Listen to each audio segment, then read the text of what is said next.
My name is Adam Green. I'm the founder and executive director of Rocking the Boat.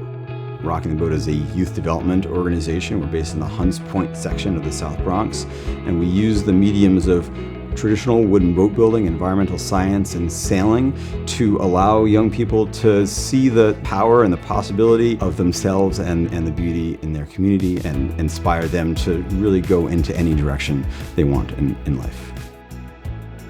Rocking the Boat has three technical programmatic areas: wooden boat building, environmental science, and sailing. And those three areas are underpinned by a foundation of social work support.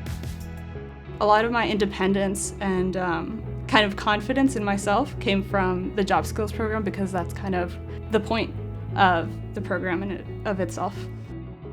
So every young person who participates in our youth development programs is either in boat building, environmental science, or sailing, but everyone is getting support both individually and in groups from our team of 4 social workers on staff.